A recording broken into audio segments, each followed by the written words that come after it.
ओम शांति। आज की मीठी मुरली सार रूप में बाबा कहते, मीठे बच्चे, पढ़ाई ही कमाई है। पढ़ाई सोर्स ऑफ इनकम है। इस पढ़ाई से ही तुम्हें 21 जन्मों के लिए खजाना जमा करना है। प्रश्न है, जिन बच्चों पर बृहस्पति की दशा होगी उनकी निशानी क्या दिखाई देगी? उनका पूरा ध्यान श्रीमत पर होगा। पढ़ाई अच्छी तरह पढ़ेंगे, कभी भी फेल नहीं होंगे। श्रीमत का उल्लंघन करने वाले ही पढ़ाई में फेल होते हैं।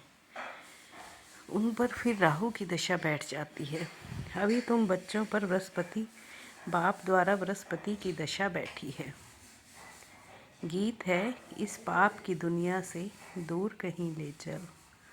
ओम शांति। यह है पाप आत्माओं की पुकार। तुमको तो पुकारना नहीं है, क्योंकि तुम पावन बन रहे हो।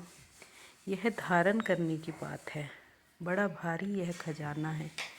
जैसे स्कूल की पढ़ाई भी खजाना है ना। पढ़ाई से शरीर निर्वाह चलता है। बच्चे जानते हैं भगवान पढ़ाते हैं। यह बड़ी ऊंची कमाई है, क्योंकि एम ऑब्जेक्ट सामने खड़ी है।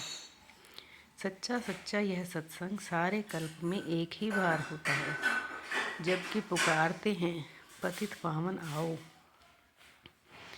तुम बच्चे जानते हो, हम पुरुषार्थ कर रहे हैं नई दुनिया के लिए, जहाँ दुख का नाम निशान नहीं होगा।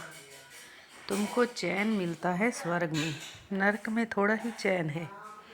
यह तो विषय सागर है, कलयुग है ना। सब दुखी ही दुखी है।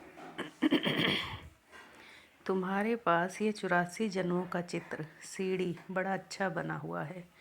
कल्प वृक्ष का भी चित्र है गीता में, परंतु भगवान ने गीता कब सुनाई, क्या आकर किया, यह कुछ नहीं जानते।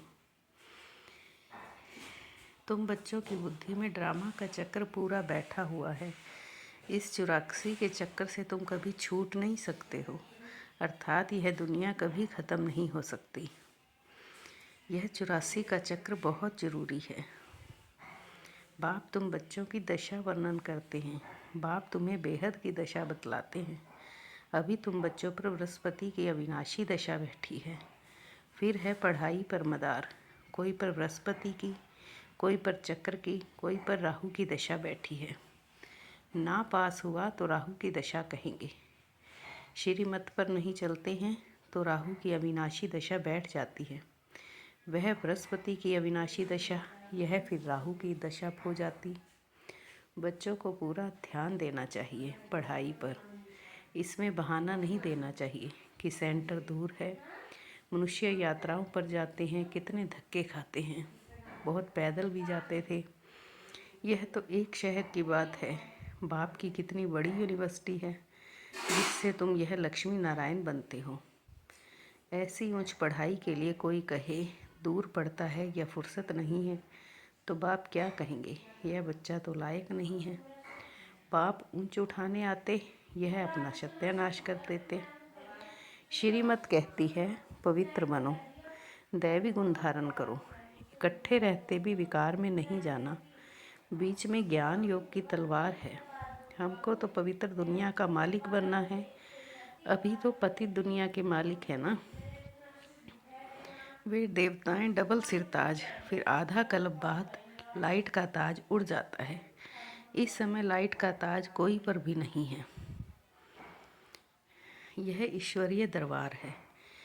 इनको इंद्र सभा भी गाया जाता है। तुम ज्ञान से परियां बनते हो। खूबसूरत को परी कहते हैं। ज्ञान, भक्ति और वैराग्य 3 चीज़ें हैं। ज्ञान ऊंच से ऊंच है। अभी तुम ज्ञान प्राप्त कर रहे हो। तुमको वैराग्य है भक्ति से। यह सारी तमो प्रधान दुनिया अब खत्म होने वाली है, उनसे वैराग्य है।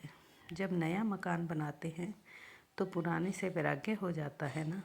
वह है हद की बात, ये है बेहद की बात। सेंसिबल टीचर देखते ही समझ लेगा कि इनकी बुद्धि कहीं भटक रही है।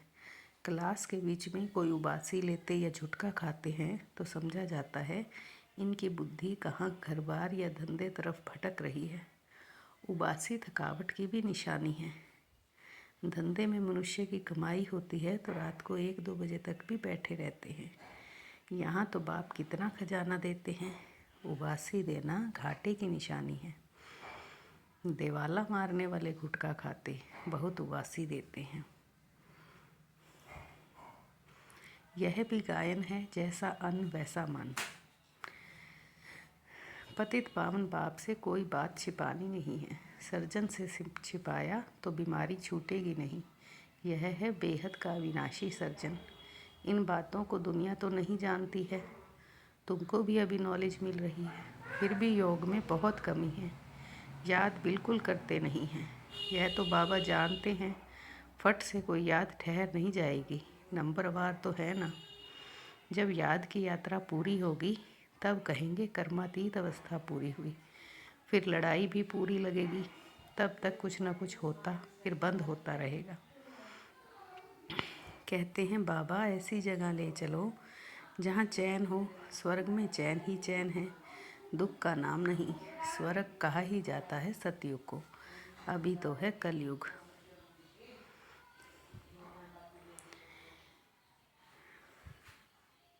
अरे बाप आया, हमने बाप से वर्षा नहीं पाया, फिर तो टू लेट हो जाएगी।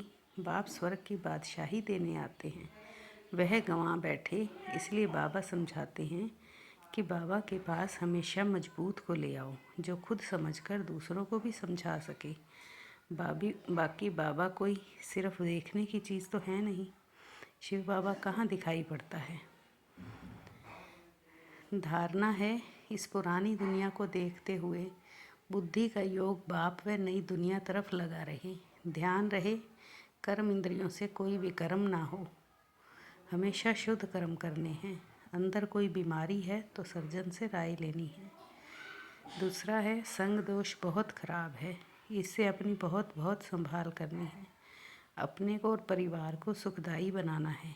पढ़ाई के लिए कभी बहाना नहीं देना है। वरदान है श्रेष्ठ भावना के आधार से सर्व को शांति शक्ति की किरणें देने वाले विश्व कल्याणकारी भव। श्रेष्ठ भावना के आधार से सर्व को शांति और शक्ति की किरणें देने वाले विश्व कल्याणकारी भव। जैसे बाप के संकल्प व बोल में नयनों में सदा ही कल्याण की भावना व कामना है, ऐसे आप बच्चों के संकल्प में विश्व कल्याण की भावना व कामना भरी हुई हो। कोई भी कार्य करते विश्व की सर्व आत्माएं इमर्ज हों। मास्टर ज्ञान सूर्य बन शुभ भावना व श्रेष्ठ कामना के आधार से शांति व शक्ति की किरणें देते रहो, तब कहेंगे विश्व कल्याणकारी। लेकिन इसके लिए सर्व बंधनों से मुक्त स्वतंत्र बनो। स्लोगन है मैंपन और मेरापन, यही देह अभिमान का दरवाज़ा है। अब इस दरवाजे को बंद करो। मैंपन और मेरापन, यही देह अभिमान का दरवाज़ा है। अब इस दरवाजे को बंद करो। ओम शांति।